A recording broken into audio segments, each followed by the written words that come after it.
So game one of the Nuggets and Suns just ended about 20 minutes ago. I'm going to recap it for you. Nuggets win 125-107. And I know we aren't supposed to overreact after game one of any series because coaches are going to go, they're going to make adjustments, players are going to make adjustments.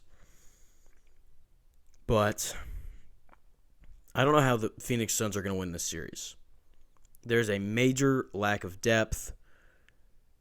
And 1 through 8, they don't match up with the Nuggets. They don't at all. And when I look at the Suns and how they played in game one, they're going to have to defend better, or they're going to have to find a third option on offense because they didn't have one tonight. Kevin Durant couldn't have played much better. 12 of 19 from the field, finished with 29 points. Devin Booker couldn't have played much better. 10 of 19 from the field, finished with 27 points.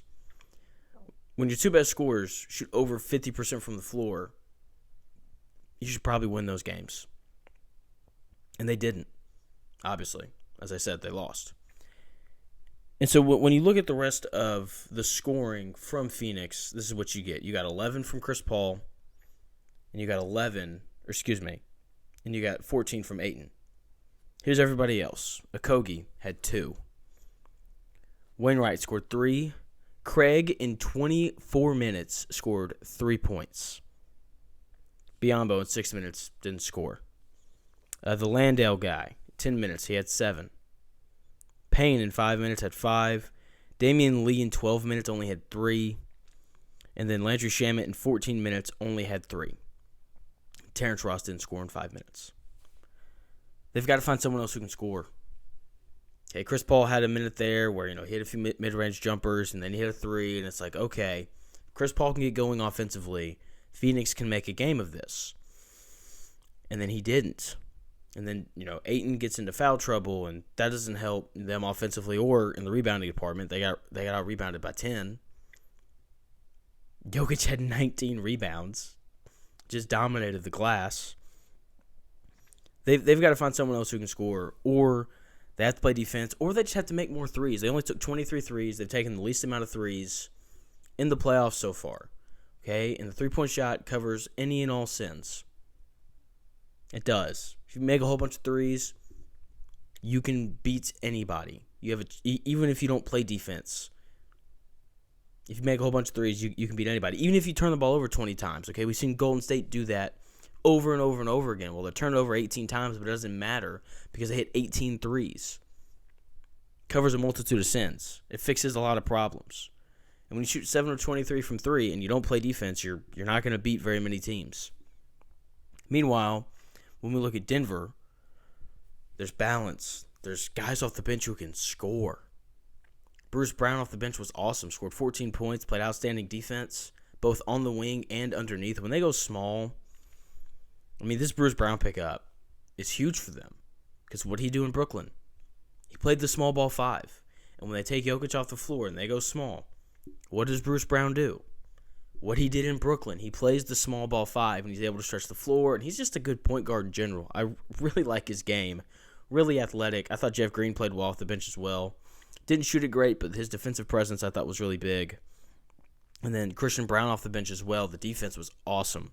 Didn't shoot it very well, but, getting steals on the floor for loose balls. Getting up underneath Kevin Durant, not backing down from the challenge. I thought he played really well despite being 0-4 from the field and only scoring 1 point. There's the difference in the guys coming off the bench is astronomical. It's huge. And then when you look at the starters, Aaron Gordon shoots the ball really, really well tonight. They just left him open, and he scored 23. Michael Porter Jr. had a little stretch there where he just took everybody one-on-one. He finished with 11, only took 9 shots. I want to see him rebound better, but I thought offensively he played really well. Didn't force anything, which he's been known to do.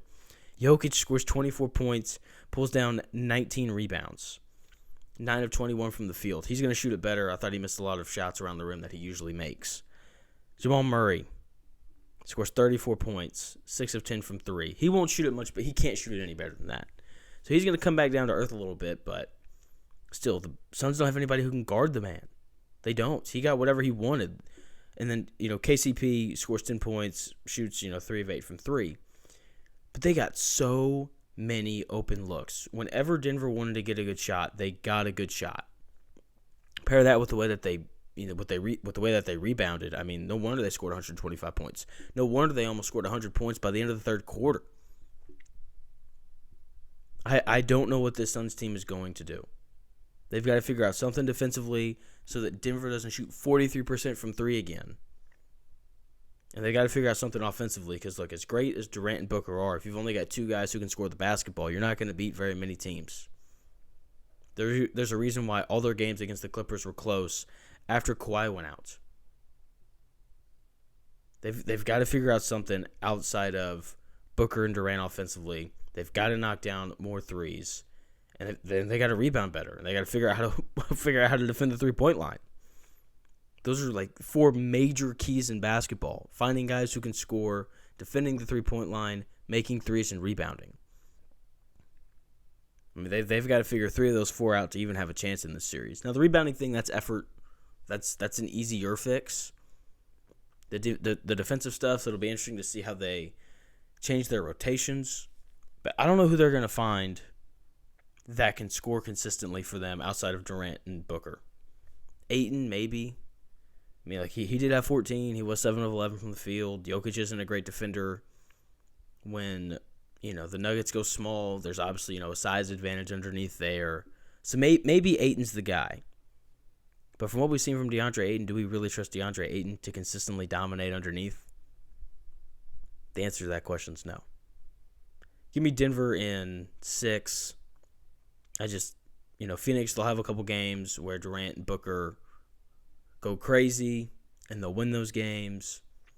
But consistently, there's no way that this Phoenix Suns team, after the way that they played tonight, beats Denver. No way it happens. So let me know your prediction. Comment that below. Make sure you like the video. Subscribe as well if you want more coverage on the NBA. Doing a lot of NFL draft stuff right now as well. Feel free to go and check those out. That's going to do it here from me. Thanks so much for watching the video. Plan on having another one up tomorrow at some point after the Golden State Warriors and Sacramento Kings game, so be on the lookout for that. Once again, thanks for watching the video. I'll talk to y'all again tomorrow.